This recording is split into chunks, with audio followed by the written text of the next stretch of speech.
Muy bendecidos días tengan todas ustedes, mis hermanas de las uniones femeniles que pertenecen aquí a Convención. Mi nombre es Saúl Hernández. Nuevamente estoy muy agradecido por la oportunidad que ustedes como Unión Femenil me dan de poder compartirles un poco de el contexto histórico en esta ocasión de las cartas que escribe el apóstol Pablo a Tesalónica. Muy agradecido nuevamente por esta oportunidad. Y pues por aquí por algunos minutos vamos a estar estudiando de manera general, quizás no sean tan específico en algunos datos, pero sí queremos poder presentarles el contexto más general de cómo empieza la vida en Tesalónica, sobre todo la vida de la iglesia, ¿no? Entonces, mis hermanos, pues esperando que ustedes puedan disfrutar este video y sea de bendición en sus vidas y en sus uniones, pues bueno, vamos ahí empezando con el inicio. ¿Y cómo va a ser el inicio de nuestra pequeña plática? Primeramente, mis hermanas, hay que entender que el cristianismo está completamente ligado al desarrollo del Imperio Romano. No lo podemos desligar, ya que quizás muchos digamos o no entendamos el por qué el año cero o el nacimiento de Cristo se da en estas épocas, pero si alguno de ustedes ha tenido ya un poquito de injerencia o de estudio en temas de historia de la iglesia o algo por el estilo, van a encontrar que el desarrollo del Imperio Romano es el mejor momento para que el Evangelio se pueda expandir, porque se expande sobre todo el territorio conocido.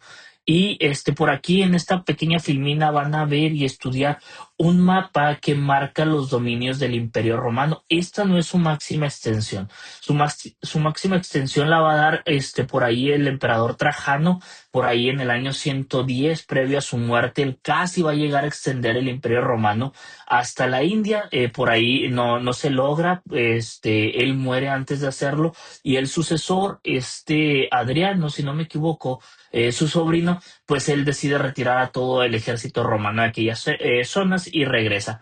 Y estamos hablando de que estaban conquistando Mesopotamia y todo, pues lo que podría ser parte de Asia Central. Sí, Asia Central, dejémoslo así. Entonces, bueno, esa es otra historia. Me interesa que primero nos contextualicemos en qué está pasando con el Imperio Romano. Este mapita que ustedes ven es el Imperio Romano a los tiempos de Jesús. Sí, ¿qué quiere decir que sean los tiempos de Jesús? Bueno, estamos hablando aproximadamente con el César, se me fue el nombre del César, perdónenme. Es Tiberio. Bueno, se les dio el nombre de este César, ahorita no lo recuerdo, pero estamos a esas épocas y con esta extensión. Tenemos que Roma va a empezar primeramente como una monarquía, quizás si usted ya ha leído un poquito de estos temas, Roma no fue un imperio nuevo a los tiempos de Jesús, estaba desde el 753 antes de Cristo. Entonces, sí es bastante tiempo atrás. Acuérdense que el imperio cae por ahí del 500 y aquí ya estamos hablando de que Roma estaba ya en figura en el mapa. ¿Por qué es importante que nosotros conozcamos estos datos? Nosotros, mis hermanas, como estudiosos de la palabra de Dios, debemos de contextualizar históricamente dónde se sitúa el Evangelio. ¿Por qué? Porque esto es lo que nos va a ayudar a dar veracidad con hechos precisos, llamémoslo así, con personas que no comparten nuestra fe. Muchas veces nosotros queremos evangelizar y abordar a algunas personas por el hecho de la fe. No es incorrecto. De hecho, se nos manda a hacerlo, ¿verdad? Pero habrá algunas personas que tengamos que aportar un poquito más de conocimiento histórico, político, etcétera, y es necesario que ustedes se vayan contextualizando en este sentido. Por eso, importante saber que Roma nace antes de que el imperio, bueno, que el templo sea destruido por ahí del 500 antes de Cristo, y por ahí va a ir avanzando, se va a ir desarrollando Roma y también el área de la Palestina, de Jerusalén y todo esto va a ir evolucionando y va a ir cambiando según el suceso histórico que nos esté tocando. Luego, como ustedes pueden ver ahí en la pequeña tablita, esa flechita, dice que la República nace en el 509 y por ahí muy importante la destrucción de Cartago, uno de los principales detractores de Roma, y estamos situándolo en el año 146 antes de Cristo. Para estas fechas, nosotros estamos hablando de que el pueblo de Israel está sumido en el silencio, ya no hay profeta. Posterior a esto, cuando empieza la dictadura de César, el primer César, de Julio César, estamos hablando de 46 años antes de Cristo, cuando el área de Jerusalén específicamente ya es tomada por los romanos. Entonces, en el periodo de expansión del Imperio Romano va a ir avanzando o se va a ir acercando al año cero, creciendo en las provincias que tienen.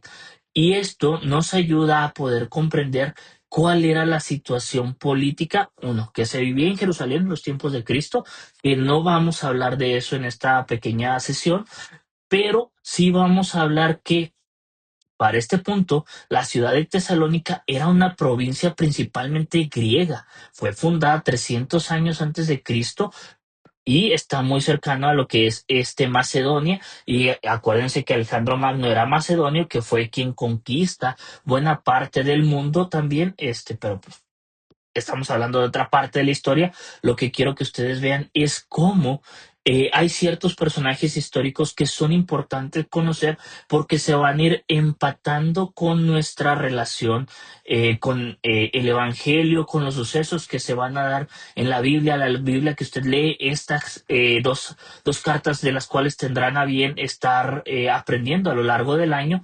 Pero bueno, más que nada, este es un pequeño contexto, una introducción de qué va pasando con el Imperio Romano y cuando nosotros llegamos al año cero, cuando nosotros llegamos al nacimiento de Cristo, nosotros vemos que la provincia de Jerusalén o Palestina va a estar en paz. ¿Por qué? Porque era algo que ofrecían los romanos y también esa facilidad de estarnos moviendo de un lado a otro va a ser algo que ayude a que el cristianismo se difunda de forma masiva en los primeros 100 años, ¿no?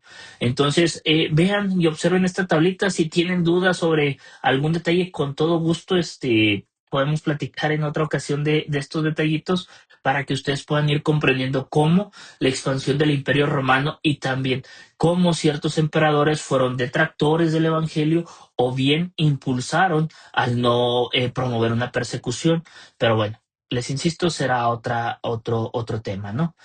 Quiero también que ustedes conozcan que una de las evidencias que nosotros podemos encontrar que el Imperio Romano fue partícipe del Evangelio es por el tipo de arquitectura y el tipo de construcción que van a ir proveyendo las provincias romanas. ¿Por qué esto es relevante?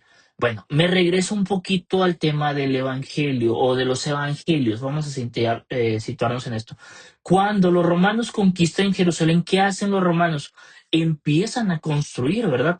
Empiezan a construir lo que vamos a conocer como las domus, las casas, las viviendas de los ricos y sobre todo estas casas, estas domos, van a tener algo bien particular que se le va a llamar atrio, que van a ser esos patios o lugares elevados donde pues se sentaban ahí las familias romanas a comer o a platicar, lo que ustedes quieran. Pero este suceso es muy relevante porque en los temas de la última cena, cuando están buscando una locación, encuentran una casa con un atrio. ¿Y qué nos dice esto? Bueno, si usted quiere corroborar, insisto, hay muchos datos históricos que quizás en este pequeño video no vamos a mencionar, pero si usted quisiera corroborar, arqueológicamente vamos a encontrar vestigios de las construcciones romanas en Jerusalén en los tiempos de Jesús que van a empatar con los acontecimientos que nosotros conocemos en el Nuevo Testamento. ¿Qué pasa aquí? Bueno, a nosotros ahorita nos interesa el estudio de Tesalónica, ¿verdad? Entonces, Tesalónica se convierte también en una provincia romana y ahorita vamos a ver un punto bien relevante de lo que les menciono aquí, esa arquitectura romana, sobre todo si ustedes pueden ver aquí en estas pequeñas imágenes que les tengo, a ver si por aquí aparece ya el puntero, esta parte de aquí, las calzadas. ¿Qué eran las calzadas, mis hermanas? Las calzadas eran lo que los romanos construían como caminos y vías de comunicación. Algo bien importante y relevante, si ustedes recuerdan el mapita que vimos en la filmina anterior, el Imperio Romano era enorme. Entonces necesitábamos vías de comunicación rápidas y seguras. ¿Para qué? para que esto es tema político y estratégico, para que el ejército se desplazara del punto A al punto B en la menor cantidad de tiempo y rápido, y que pudieran transportar esas carretas con armamento, con catapultas, con algunos detalles que les llamaban escorpiones, que eran unos carros que lanzaban lanzas, con N cantidad de cosas que los romanos ocupaban para sus asedios y conquistas. Y esto es bien relevante a la vez que estas mismas calzadas ayudaban al comercio. Y por eso les insisto, esto de aquí es bien importante con lo que nosotros vamos a estar estudiando. Pero bueno, esto es más que una pequeña introducción a lo que podemos ver como contexto histórico del Nuevo Testamento y de los acontecimientos que se van a ir dando. Entonces, si ustedes quieren saber más, pues yo les invito a que puedan estar estudiando algunos libros de comentarios de introducción al Nuevo Testamento o Nuevo Testamento. Hay muy buenos autores que les pueden dar mayor contexto y igual con todo confianza, gusto, pues si alguno o alguna tiene algún detalle, pues aquí yo estaré a la orden, ¿no? Luego, vamos a estudiar esta parte. ¿Qué vamos a encontrar? Esta filmina yo se las ponía ahí en los grupos que tengo ahorita de Nuevo Testamento en el seminario y lo veíamos en relación a lo que pasaba en Jerusalén. Pero no solo esto pasaba en Jerusalén, esto pasaba a lo largo de las provincias de los romanos. Teníamos una diversidad religiosa enorme. Cuando nosotros recordamos lo que hizo Alejandro Magno, me regreso un poquito en la historia, Alejandro Magno buscó conquistar y helenizar sus conquistas. ¿Qué quiere decir esto de helenizar? Alejandro Magno, a diferencia de los romanos, él quería que la cultura griega se impusiera sobre sus conquistas y buscaba que se adoptara su cultura. Los romanos no se metieron en tantos problemas. ¿Qué dijeron los romanos? ¿Ustedes creen esto? Bah, sigan creyendo eso mientras no me generen algún problema social a mí. Por eso todas las provincias romanas tenían una serie de creencias, religiones muy variadas, y los romanos que hacían iban adoptando y sumando a su religión oficial. Por eso nosotros vamos a entender que el imperio griego tuvo mucha influencia sobre los romanos. Tanto que en tiempos de Jesús hablar griego era algo relevante, hablar latín era algo relevante, pero el griego, pese a que ya tenían muchos años los griegos de haber sido sometidos, pues seguía siendo un punto en común para el habla, ¿no? Entonces, ¿qué trajo todo esto? Ese crecimiento del Imperio Romano entre tantas provincias, pues generó lo que nosotros podríamos llamar paganismo, ¿no? Dioses de aquí, dioses de allá y distintos entes de creencias. ¿Por qué? Porque eran conquistadas diferentes provincias, diferentes ciudades, y los romanos no imponían sus religiones, o su religión más bien, los dejaban ser, y pues al tener esta libertad de movimiento, pues todas las religiones eran fáciles de diseminar y a la vez pues también generaban toda esta variación. Ahorita vamos a ver algo bien importante de la ubicación de Tesalónica y cómo pues era una ciudad con bastante ajetreo, llamémoslo así. ¿Qué problemas vamos a encontrar? Pero esto sí vamos a verlo con el tema de los cristianos, esta parte de desafíos. ¿Por qué? Porque el cristianismo, si bien en un inicio les comentaba que los romanos no se preocupaban por la religión, esto va a pasar después del año 70 de la destrucción del templo. El judaísmo considera al cristianismo una secta y como, pues bueno, ahí los compañeros judíos tuvieron algún detalle, tomaron Jerusalén, tomaron Masada, se atrincheraron, y luego llegó Vespasiano, manda a su hijo Tito, destruyen el templo y esto genera un descontento. ¿Por qué? Porque todo esto se le atribuye, o buena parte se le atribuye a los cristianos y pues ya no hay perdón de Dios y empiezan disculpen la expresión, empiezan ¿cómo se llama? A, a, a encarcelar a los cristianos. Acuérdense, la primera persecución no oficial empieza con Nerón y después va a empezar con, si no tanto con Vespasiano, con uno de sus hijos, no con Tito, sino con Domiciano, si no me equivoco el nombre, que va a ser un emperador muy cruel y desata una persecución en serie a los cristianos. Entonces, todo esto, si bien el tema religioso y todo lo que ustedes por ahí pueden ver, ayuda en algo. Esa es una oportunidad para el cristiano, para el creyente, para establecer o dar bases para que haya, bueno, a través del Espíritu Santo, una comprensión y una guía en la vida de las personas. Porque, les insisto, había una gran variedad de creencias de todo tipo, ¿no? Entonces, bueno, vamos dejando este contexto, vamos a meternos ya un poquito más en materia, que ahora sí vamos a estudiar lo que es la iglesia de Tesalónica. ¿Sale? Por aquí, en este pequeño mapa, ustedes van a ver que están resaltadas algunas ciudades. Estas ciudades es donde Pablo dirige algunas de sus epístolas y específicamente ya vamos a encontrar en escena a la iglesia de Tesalónica. ¿Por qué me interesa que ustedes vean dónde está la iglesia de Tesalónica? No está cercana a Jerusalén, ¿sí? ¿Estamos de acuerdo en esto? Está en lo que podríamos decir parte de Europa o Asia Menor o allá en las orillas, vaya. ¿Por qué esto es relevante? Vean dónde está Jerusalén. Bueno, por ahí a lo mejor mi cara les tapa, dejen ver. Ah, creo que no la puedo mover. Bueno, vamos a situarnos ahí en Chipre, donde dice Antioquía. Ahí abajito está Jerusalén. Y fíjense hasta dónde está Tesalónica. Hasta allá había llegado el Evangelio. Cuando vamos a hablar en Hechos capítulo 17, si no me equivoco, vamos a encontrar que hay una iglesia ahí. ¿Y cómo llega el Evangelio hasta allá? Pues llega por gracia y la obra del Espíritu Santo, ¿verdad? Pero el trabajo misionero ayuda y al final del día es como el Imperio Romano facilita ese traslado por sus calzadas, por sus caminos, por los ciudadanos libres romanos que eran capaces de moverse por todo el imperio, comerciar sin ninguna restricción, siempre y cuando pagando los detalles correspondientes. ¿Qué vamos a encontrar aquí en la ciudad de Tesalónica? Es una ciudad que va a tener en aquellos entonces de 100,000 a 200,000 habitantes. Es una ciudad muy importante con una población grande y específicamente bien situada geográficamente. Acuérdense que los embarques, los arribos marítimos eran una puerta de apertura al comercio y de traslado de bienes, ¿sí? Entonces, ahorita vamos a ver un poquito de este detalle. Tesalónica formaba parte de algo llamado la Vía Egnatia. ¿Qué era la Villa Egnatia? La vía, perdón. Era un camino trazado por los romanos desde Roma para conectarse con lo que después va a ser la capital de Bizancio o que después se va a llamar, bueno, va a ser parte del Imperio Bizantino.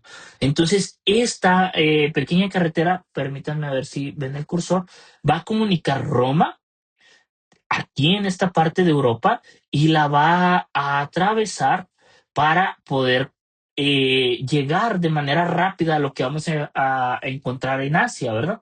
Sin necesidad de subir por la botita de Roma y luego bajar por esta zona, ¿verdad? Entonces, esto, acuérdense que por ahí hay un sistema montañoso, hay algunos detalles que generarían mayor problema sin contar temas de ríos y demás, ¿verdad? Entonces, ¿qué hacían los romanos, mis hermanos? Lo acabamos de mencionar hace unos momentos. Hacían caminos, hacían calzadas y ahora podemos ver este pequeño mapa.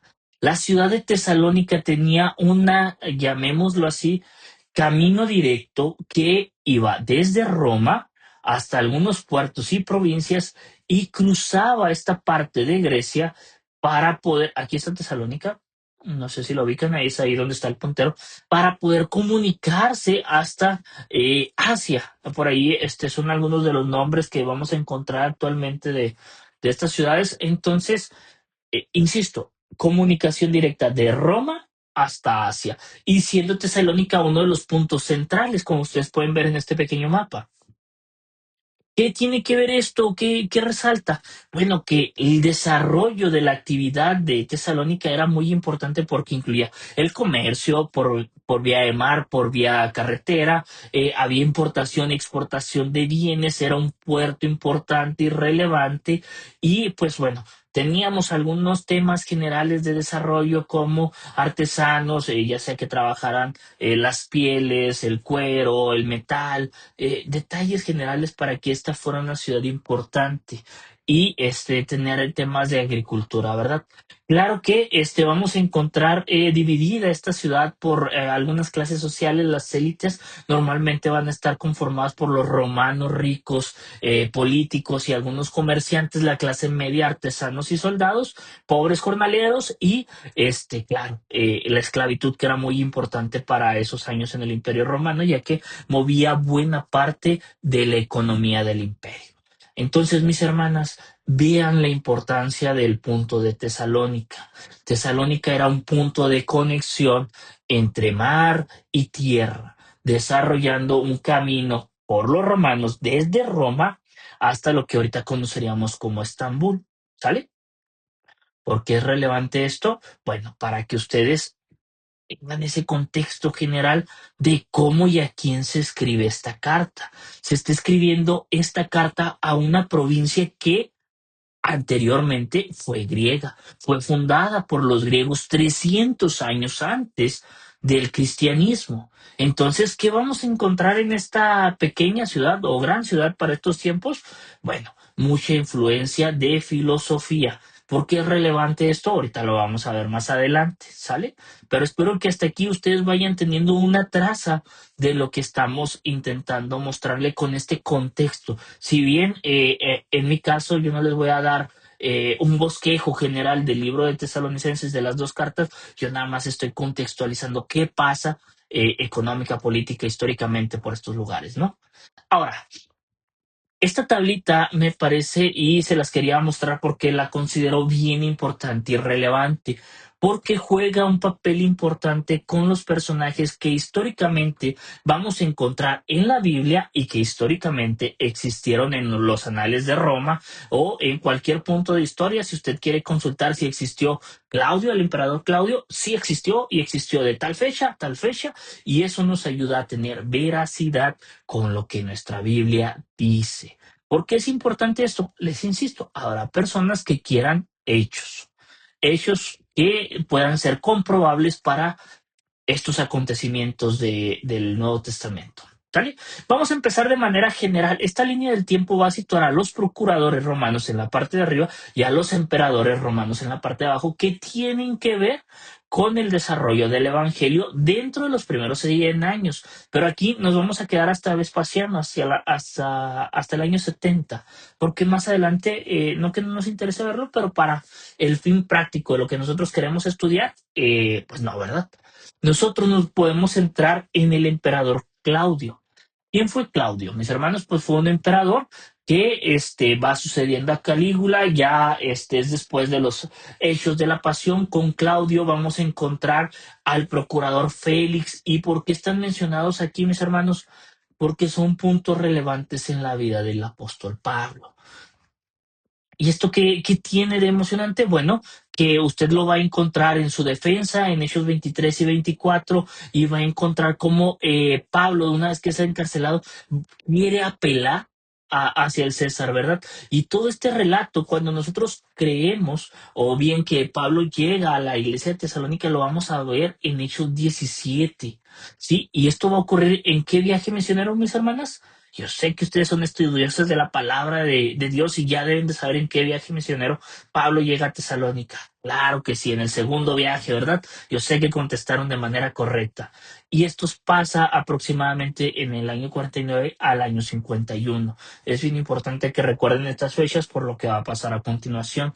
Ahora, como estamos bajo el mandato de Claudio, vamos a ver que la expansión cristiana hacia la Europa central y baja fue fácil. ¿Por qué? Porque Claudio no puso una resistencia para la religión cristiana, la secta del cristianismo que en aquellos momentos estaba surgiendo.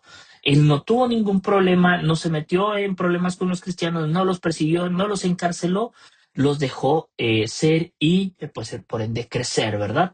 Entonces, pero van a existir algunos problemitas, porque si bien la paz romana permitía ese desarrollo, también para este tiempo los emperadores romanos van a empezar a tener unas ideas un poquito loconas, ¿no?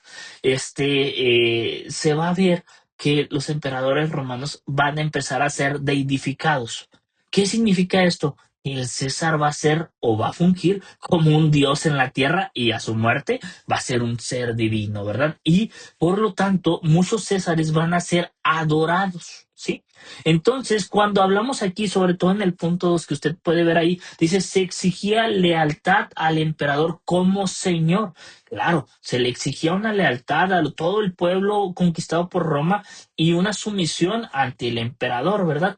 Pero aquí tenemos un problema, llamémoslo así, al hecho de llamarle Señor a Dios, Señor a Jesús, pues generaba un, llámenlo así, problema de ego, mala interpretación, donde se entendía que el cristiano no se sometía al gobierno, pero les insisto, son detalles que van a ir pasando. Por eso empezaban a generar un pequeño problema de opresión o bien rechazo, porque estos detalles generaban problemas en el orden público. Los romanos eran simples, no había problemas en las provincias, no las atacaban, no les hacían nada, pagaban las provincias tributo a Roma y sin problema. ¿Qué pasa cuando las provincias se levantan? Pasan los acontecimientos que pasaron en el año 70. Los judíos se levantan, Roma llega y arrasa, destruye todo. ¿Por qué? Porque los judíos están rebelándose. Ahora, ¿qué pasa? Cuando esto se va dando y metiéndonos un poquito a lo que van a encontrar ahí en el libro de Hechos o bien en las cartas de Tesalonicenses, vamos a ver que ese orden público provoca que después, pues a Pablo lo persigan, lo quieran encarcelar, matar, apedrear, y él tiene que huir a Perea, ¿sí? Y ahí se cree que Jasón fue arrestado. Bien, entonces esto empieza a generar un pequeño problema para una iglesia naciente. Acuérdense, los hechos de Jesús se están dando en el año 30-33, según el autor que usted lea, y estos hechos se están dando en el año 40-49. Estamos hablando que están pasando un aproximado de 20 años y el evangelio se expandió de Jerusalén a todo el imperio romano y son iglesias relativamente nuevas. Miren, mis hermanos, si en nuestra convención, ¿cuántas iglesias tenemos que tengan más de 40 o 50 años, verdad? La PIB yo creo que será la más longeva aquí en la ciudad y pues es una iglesia ya de más de 100 años, pero de ahí en más muchas de las iglesias andan en el orden de quizás, bueno, me atrevo a decir, puede que me equivoque, de los 20, 30 años, quizás 40 años. Entonces, aquí estamos hablando de que es una iglesia relativamente nueva, joven, con una diversidad cultural o una dinámica cultural muy fuerte. Entonces, pues no se establecen ciertos detalles de manera certera, ¿no? En temas de doctrinas y cositas por el estilo.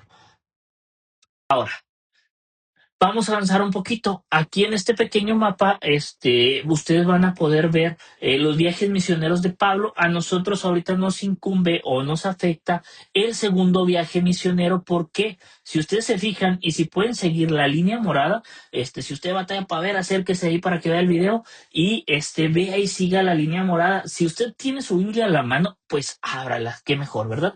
Ahí en muchas de nuestras Biblias traemos al final de las Biblias unos mapitas y normalmente nos van a relatar esos mapas, los viajes misioneros de Pablo, primero, segundo, tercer viaje misionero y el camino a Roma, ¿sale?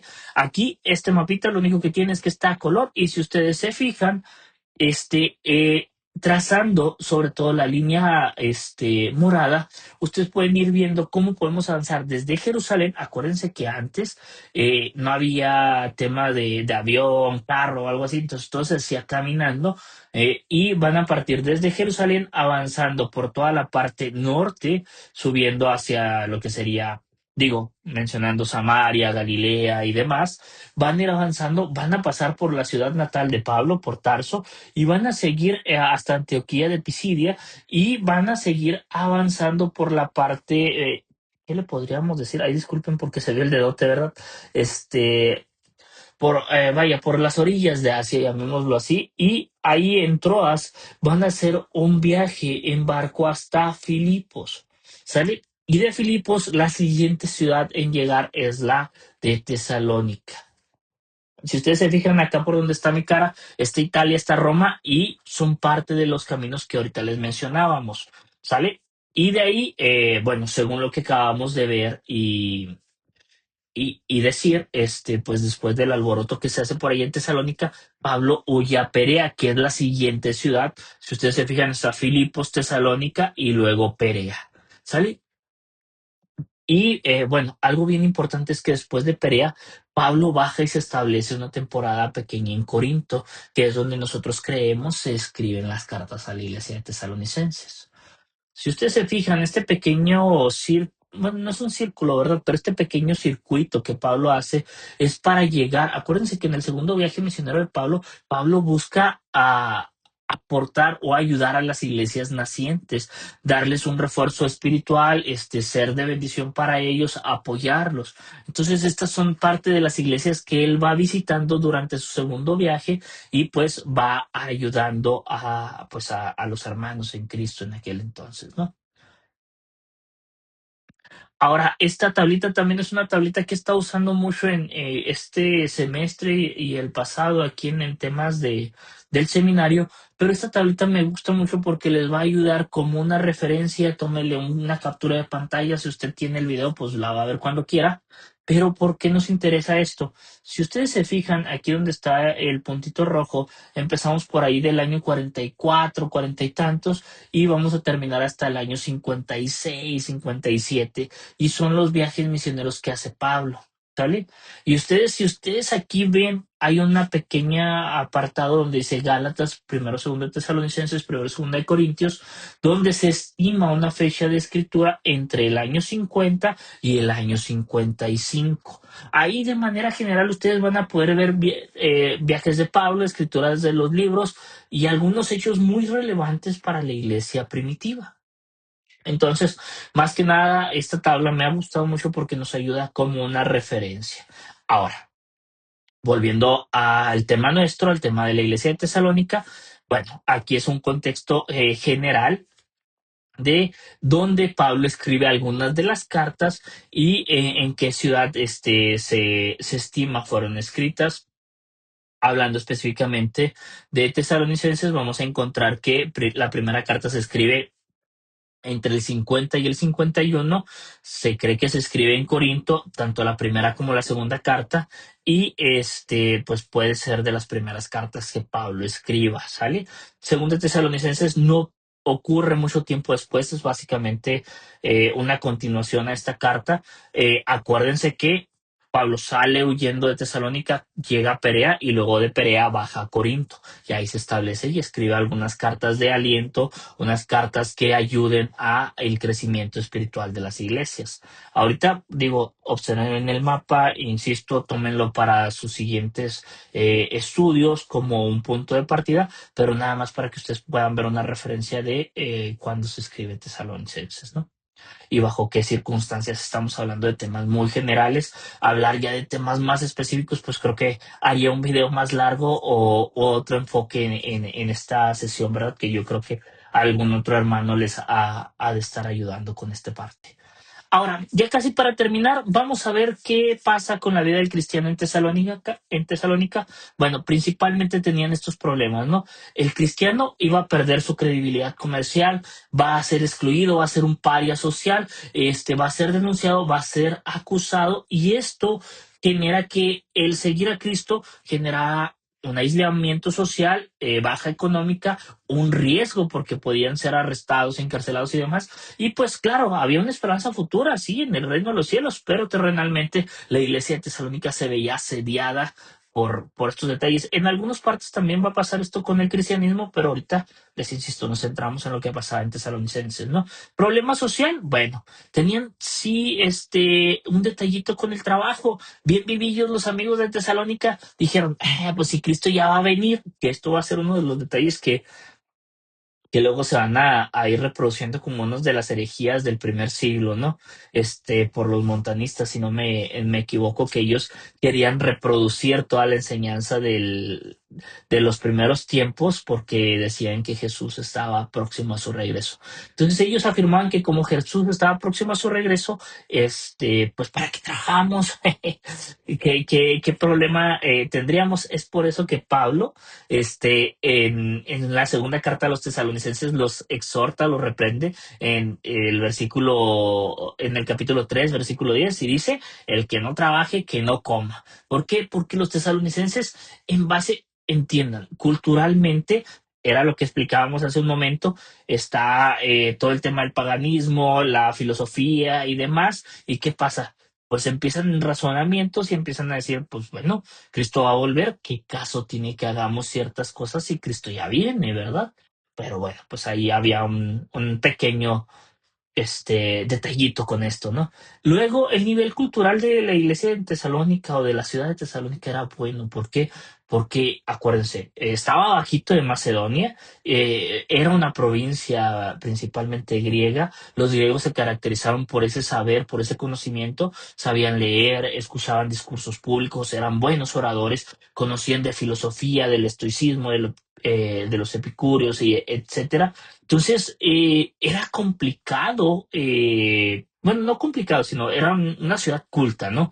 Y era una ciudad donde pues el griego imperaba, ciertos detalles religiosos también, y por eso hablarle a esta iglesia, bueno, le permitió a Pablo hablar con ciertos argumentos lógicos y dar argumentos simples, morales, y un lenguaje sencillo que permitiera que lo entendieran y lo conocieran, y pues así el evangelio se pudiera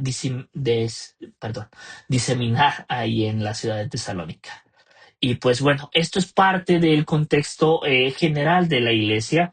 Mis hermanas, nuevamente les doy muchas gracias por permitirme compartir un poco de este conocimiento, de estos detallitos en referencia a un contexto general sobre la iglesia de Tesalónica y el por qué o el cómo se escriben las primeras dos cartas. Yo sé que muchos temas quizás queden al aire, estamos para servirles si en algún momento requieren algún detalle, pues con toda confianza y en lo que nosotros podamos apoyarles, les ayudamos, ¿verdad? Esperando que este video les haya ayudado a comprender ciertos detalles, espero no haberlas dejado con más dudas, pero si hubiera más, pues estamos a la orden, que Dios les bendiga.